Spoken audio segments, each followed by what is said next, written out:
Assalamualaikum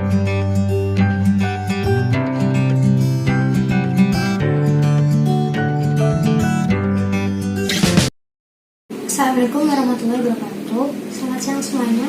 Kenalkan, nama saya Diana Lutfi, mahasiswa Pendidikan Sosiologi Antropologi Universitas 11 Maret.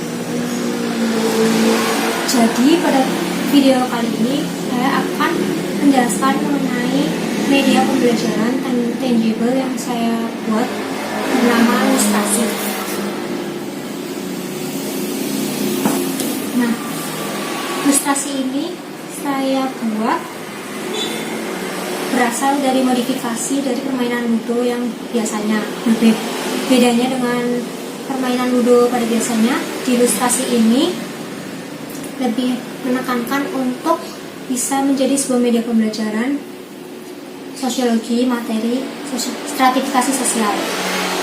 Di video kali ini saya akan membahas mengenai alat dan bahan yang diperlukan untuk membuat media pembelajaran ilustrasi, cara pembuatannya, dan bagaimana memainkannya.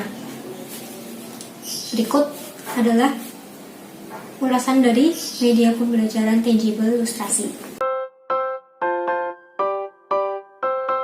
Pertama, ada alat dan bahan.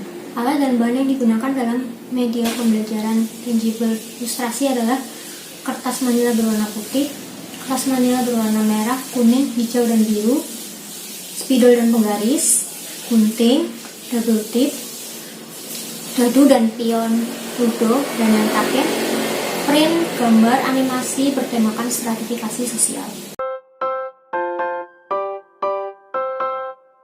Cara membuat ilustrasi. Pertama, bagi kertas manila berwarna putih menjadi dua bagian. Setelah itu, bagi kembali menjadi 9 kotak sebagai dasar dari papan ludo. 9 kotak tersebut kemudian bagi lagi menjadi beberapa bagian untuk jalur jalan ludo. Setelah jalur jalan ludo terbentuk, gunting kertas manila berwarna merah, kuning, hijau, dan biru untuk menghias jalur jalan ludo serta kotak base pemain sesuai dengan ukuran dari masing-masing kotak. Pada kotak bagian tengah, hiasi dengan kertas manila berwarna sesenada dengan jalur jalan ludo berbentuk segitiga. Dan jangan lupa juga jalur jalan ludo diberi beberapa bintang dan juga challenge. Setelah itu, kotak base pemain yang juga hiasi dengan gambar print dari animasi stratifikasi sosial. Terakhir, kertas manila berwarna yang tidak terpakai bisa digunakan sebagai kertas berisi soal atau kuis untuk pemain jawab.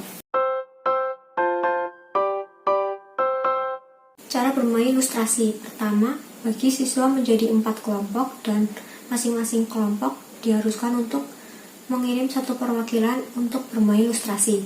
Undi kelompok untuk mendapatkan giliran bermain.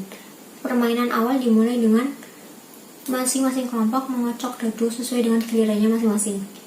Pada kocokan awal, pemain diharapkan untuk mendapatkan angka 6 agar bisa keluar dari kotak base.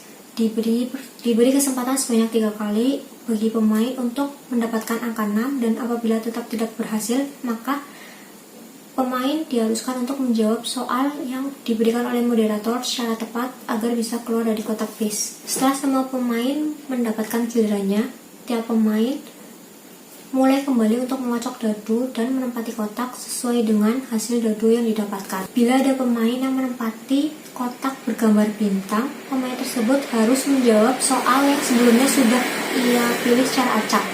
Pemain diberi kesempatan sebanyak 3 kali untuk meminta bantuan teman satu kelompok menjawab soal tersebut. Jika ada 2 atau lebih pemain yang berada pada kotak yang sama, maka moderator akan memberi pertanyaan yang harus mereka jawab. Pemain yang menjawab dengan cepat dan tepat berhak untuk menempati kotak tersebut, dan yang lainnya akan kembali ke kotak di mana sebelumnya mereka berada. Bila ada satu pemain menempati kotak challenge, maka semua pemain diharuskan untuk menjawab kuis yang akan diberikan oleh moderator. Pemain yang menjawab kuis dengan cepat dan tepat akan menempati kotak tersebut, dan yang lainnya akan kembali ke kotak yang sebelumnya. Jika pemain yang sebelumnya menempati kotak challenge tidak bisa menjawab kuis, maka ia harus bertukar kotak dengan si pemenang kuis. Soal berbintang bernilai sebanyak 5 poin, sedangkan kuis challenge bernilai 10 poin. Di akhir games, poin tiap kelompok akan diakumulasikan dan kelompok dengan poin terbanyak maka merekalah pemenangnya. Kelompok pemenang atau peringkat pertama akan menempati kelas atas, peringkat kedua akan menempati kelas menengah, peringkat ketiga menempati kelas menengah ke bawah, dan peringkat keempat atau yang kalah akan menempati kelas bawah. Ini merupakan contoh sederhana dari stratifikasi sosial. Nah, itu tadi merupakan penjelasan singkat dari media tangible ilustrasi. Sekian atas perhatiannya, terima kasih sebelumnya. Wassalamualaikum warahmatullahi wabarakatuh.